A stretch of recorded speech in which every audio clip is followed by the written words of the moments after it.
So this is Mission Impossible 2, and I didn't know at the time that actually the original Mission Impossible was actually directed by a well-known director. So Tom Cruise did really well when he bought the rights to the TV show to make into films, and ultimately Brian De Palma did the first Mission Impossible and did a fantastic job with it. And in the second one, Tom Cruise has continued with another hot director at the time, John Woo, who is a legendary director from did a lot of Hong Kong movies. He's a very well-known director, action director, and he brings his own kind of style to the film. Much different from the other films as well. I mean, it's a bit like the first Mission Impossible was more of a slick spy thriller. The second one, this one, MI2, is actually more of a kind of John Woo style, slick action, what we call gun fu. Not kung fu, but gun fu choreography he's known for. You have a lot of like spinning, a lot of ballet moves, a lot of kind of, double pistols, characters spinning around, diving around, sliding around, slow motion sort of effects and all that. It's Wu's classic style, and he didn't really shoot Hollywood action in its traditional Hollywood style. He actually treated gunfights more like dance sequences, more like poetry.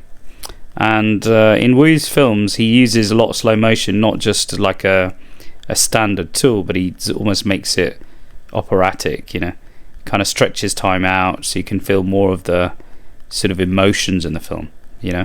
That's why MI2 actually feels a bit more like a kind of tragedy, almost a romantic tragedy versus a spy film. And he always has white doves in his films. They're not like they're not there by accident. They basically symbolize calm before chaos, purity versus violence, kind of good versus evil kind of thing. And he's used them in a lot of films actually in his previous movies. And his films are always about two men mirroring each other. If you look at Face Off, I think he did that one. You had the traditional, Travolta versus Cage, and other films that he's done very similar. I mean, in this one, you've got two kind of IMF characters facing off against each other. One is good, one is bad. Both kind of using the traditional MI masks in the film, which is kind of cool. And then they are both effectively, John Woo does a lot of mask-related symbology. If you look at Face Off, they actually literally took their faces off, and it's kind of interesting. And then you've got like a broken arrow, very similar as well, two soldiers.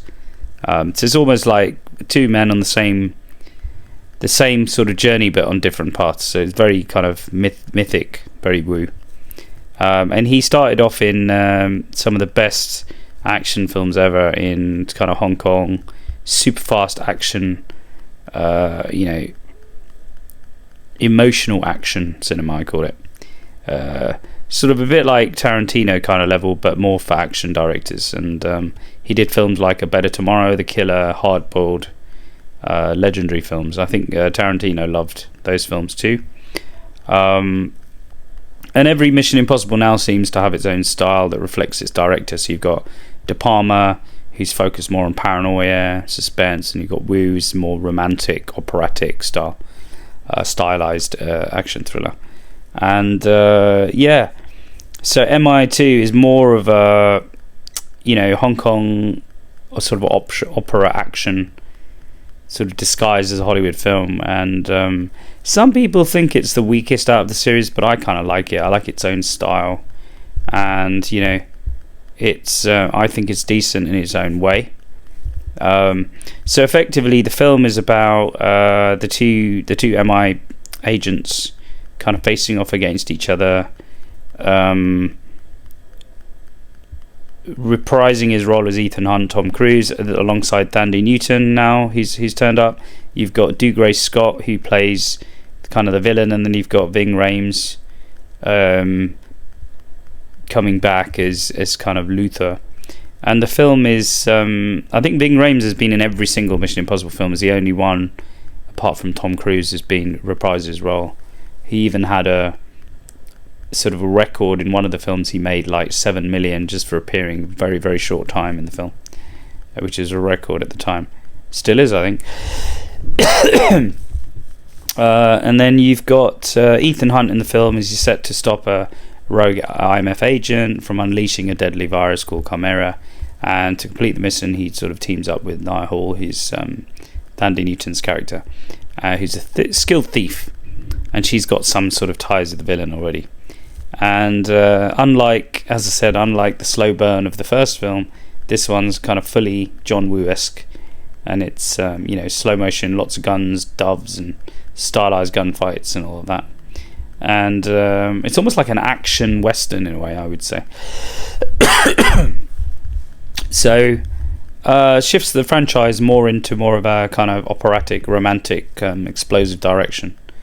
Directed by John Woo, as I said. And one of some fun facts, there's a really cool rock climbing thing, and this has kind of started off Cruise to do these crazy action stunts which you've seen him do in later films recent times. He actually did this insane rock climbing stunt himself. There's an opening sequence where he's climbing the cliff without any safety gear, which is kind of nuts. Most of that was real, and he insisted on doing it himself, which is really, really cool. It kind of sets the tone for future stunt work in the series. Leaned more heavily into romance. It's the most romantic entry, I think, in the franchise. His relationship with Nyah playing kind of central role in it. And Dougray Scott, would you believe, was originally classed as Wolverine in the X-Men, but he had to drop out due to scheduling conflicts created by MI2, which is kind of nuts if you think about how big Wolverine made Hugh Jackman. He could have been huge, Dougray Scott. So that's really interesting. And again, the face mask technology is sort of some standard thing in Mission Impossible. It's kind of come back in this, and it's used even more, which is kind of cool to sort of build suspense, twist the story around. And the legendary composer Hans Zimmer composed the score for this one, which is more kind of they have a lot more guitar used in it. They start open in Spain. They have a sort of flamenco dance, and they start the guitar score, and he uses a lot more of this drama-driven guitar level score compared to the first film, which is more sort of orchestral in its tone.